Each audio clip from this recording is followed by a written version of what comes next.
नमस्कार, मैं नीमा जोशी फिर आ गई ब्लॉग में। तो दोस्तों मैं पहुंच गई हूँ अपने कोटाली मंदिर में और वो जहाँ पे शिवपुराण भागवत चले हैं और हम लोग अभी समय 1 बजने वाला है। तो हम लोग यहाँ पे आ गए हैं और ये आपको मैं दिखाती हूँ।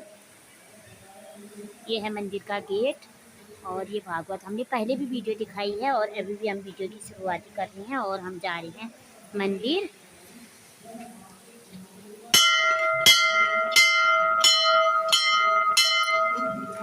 हमने घंटी बजा दी है और नारायणदा हमको मिल गए हैं। ये नारायणदा मिल गए हैं हमें।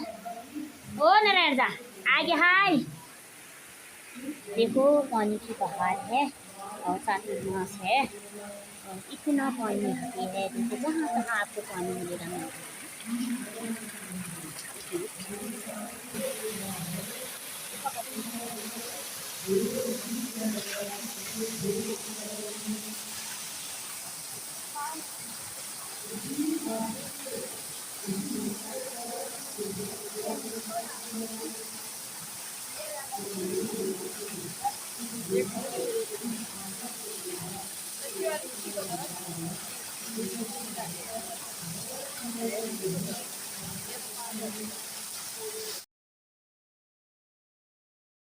ये ऐसे ही सब गाय है और ये गाड़ी की दरबार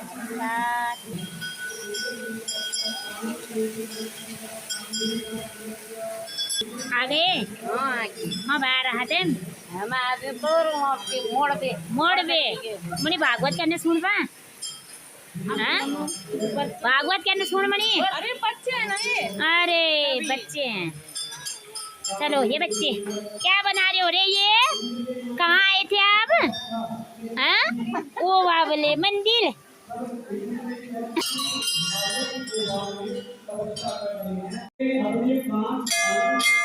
जय माता दी, जय माता की जय। जय माता दी, जय माता दी। आपकी कृपा बनी रहे, हमारे ऊपर आपकी कृपा बनी रहे।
उस वृक्ष को भी भगवान शंकर ने उस वक्त क्या किया था? भस्म किया था।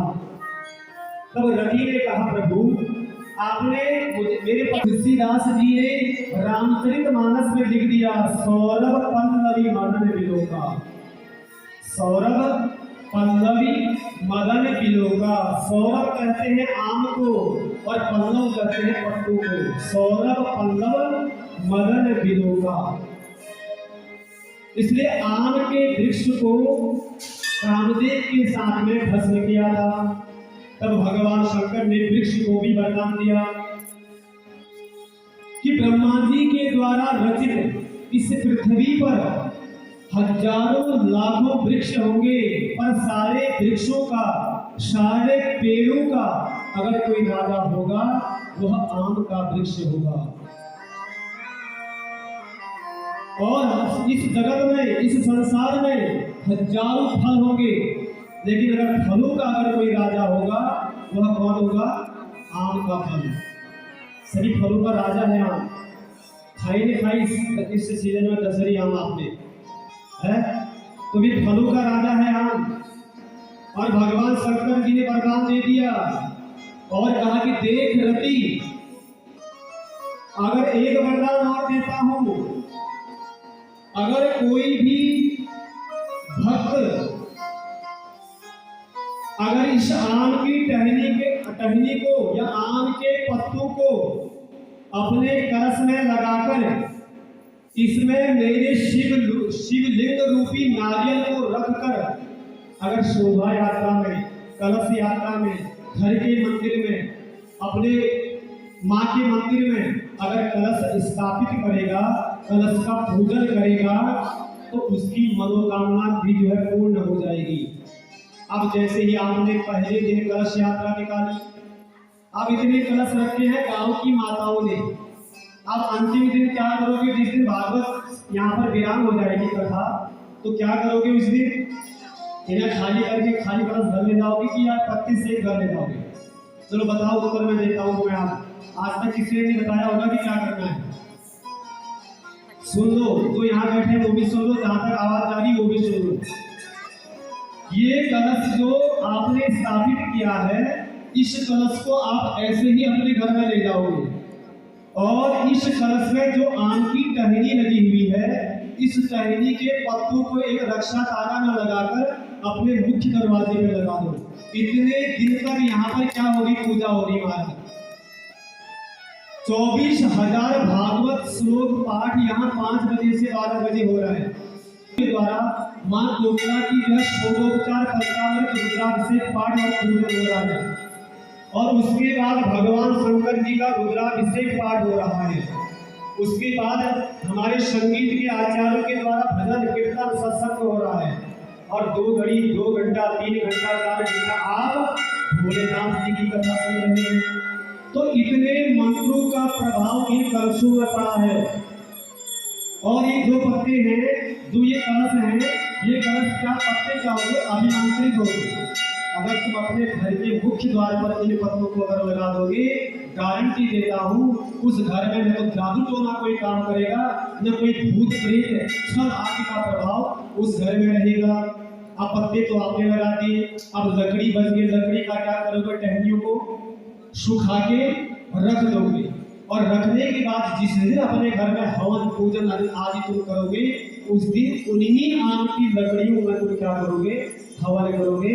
उस हवन का जो भाग है वह देवताओं तक पहुंचेगा, और देवता तुम्हें आशीर्वाद देंगे। तुम्हारे घर में क्या होगा? कल्याण ही कल्याण होगा। अब माताएं क्या करती है महाराज? जल्दीबाजी में होती है, उन कलशों को यही मंदिर में खाली करती है। उसके बाद घर खाली कलश लेके जाती है। सब उल्टा ही उल्टा होता है। होता है कि नहीं होता है? हाँ या ना? होता है ना?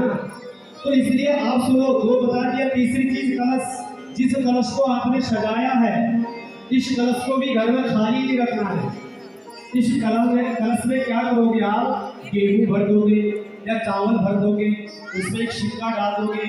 आप कहीं पे रैक में रखो, या भगवान का मंदिर जहाँ कमरा में, जिस कमरे में मंदिर है वहां रखो, लेकिन कलश जो है खाली नहीं रखना चाहिए।